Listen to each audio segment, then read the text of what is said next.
Технологичният процес започва с пробиване отворите на печатните платки. Тук се използва най-съвременно, високоефективно оборудване. Машините са многошпинделни, с цифрово програмно управление и осигуряват прецизна точност и автоматична смяна на свердлата.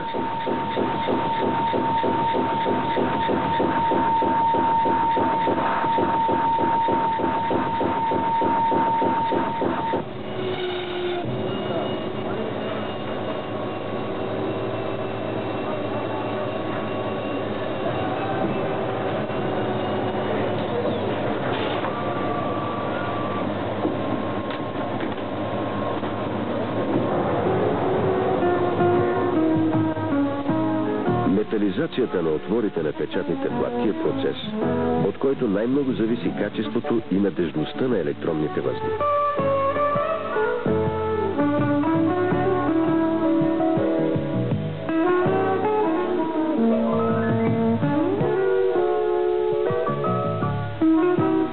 Въведена е пълна автоматизация на целия технологичен цикъл, включващ повече от 15 галванични операции.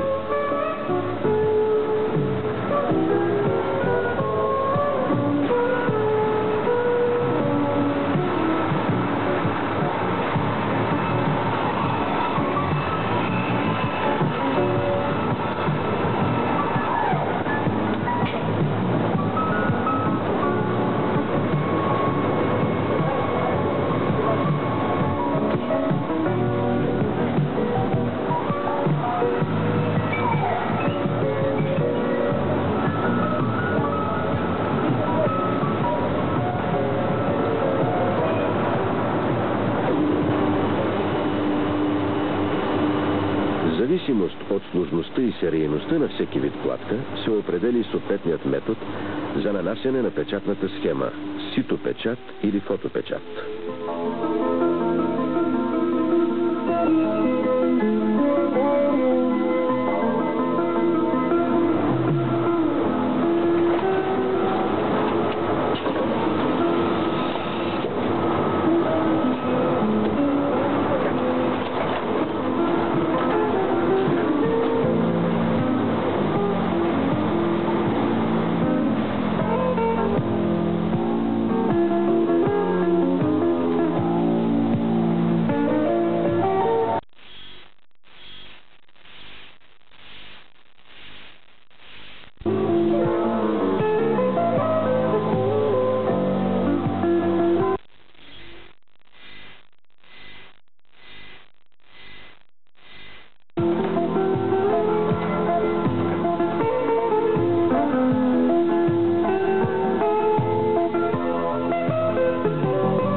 Повече нараства относителният дял на многослойните печатни платки.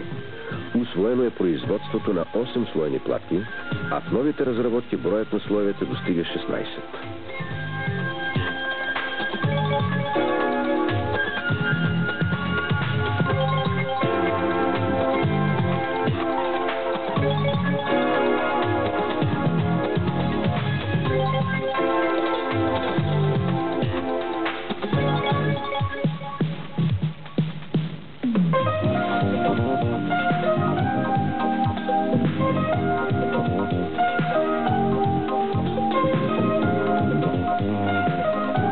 Контролът и качеството на всички многослойни печатни платки се извършва основно чрез електрическа проверка на печатната схема.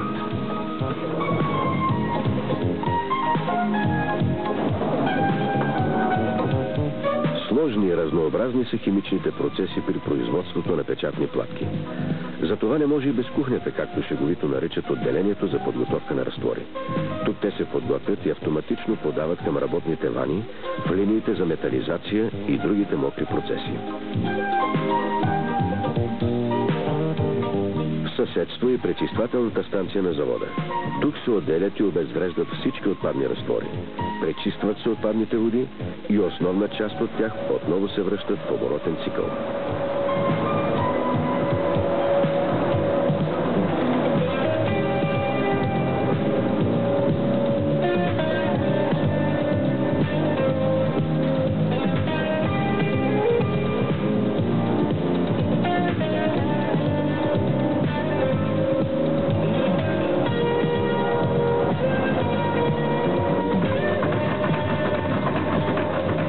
В 1981 година бяха положени основите на автоматизацията на монтажните процеси.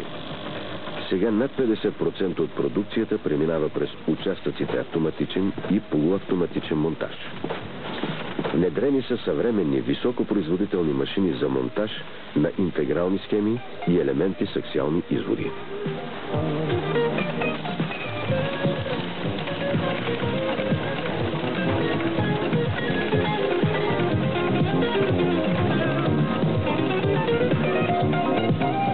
Използват се все повече полуавтоматични работни места.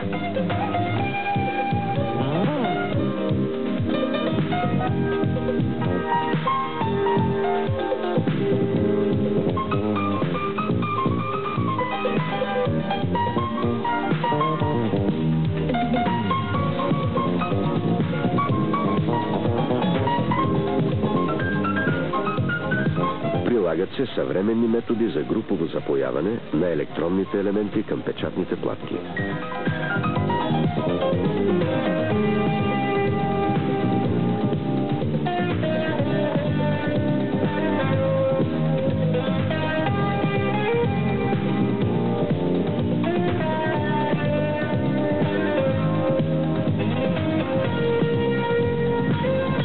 Тестването на готовите възли е един от най-важните и отговорни процеси. Всички цифрови печатни платки се проверяват на автоматизирани системи.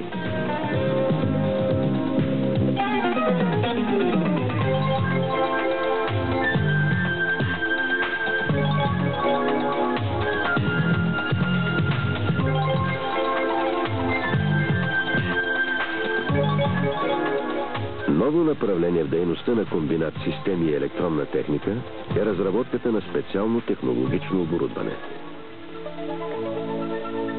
Произвеждат се следните изделия. Фамилия автоматизирани системи за контрол и диагностика на печатните платки. ИЗОТ 1901, предназначена за статично функционално тестване на цифрови печатни платки и локализиране на повреди в тях. ИЗОТ 1010C, предназначена за динамично тестване на цифрови печатни платки в реално време. ИЗОТ 1010E, предназначена за функционална проверка на печатните платки и микросхеми с полупроводникова памет. ИЗОТ 1012C01, предназначена за автоматизирано генериране на тестови програми за измерване и диагностика на печатни платки на АИС-ИЗОТ 1009C01.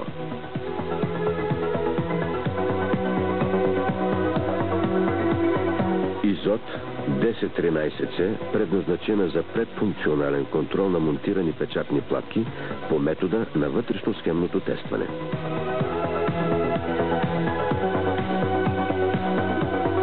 Фамилия измервателни прибори. ИЗОТ 9202 програмируем функционален генератор. ИЗОТ 9203 универсален честотомер. ИЗОТ 9204D програмируем мултиметър 5,5 цифри. Фамилия програмируеми електронни токоизправители ИЗОТ 9205.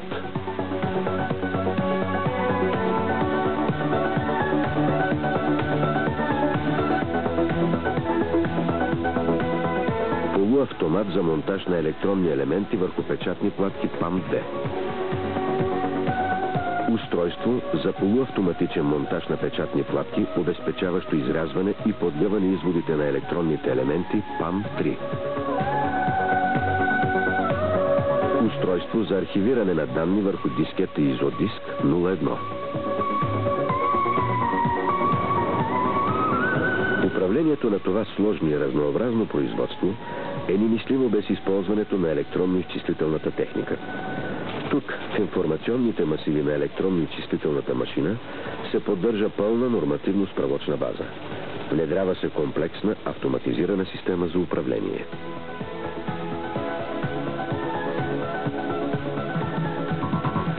Така изглежда комбинатът системи и електронна техника днес. Но нека не забравяме, че електрониката е динамичен отрасъл и постигнатото днес, утре ще е остаряло. И хората са тези, които ще родят новите идеи.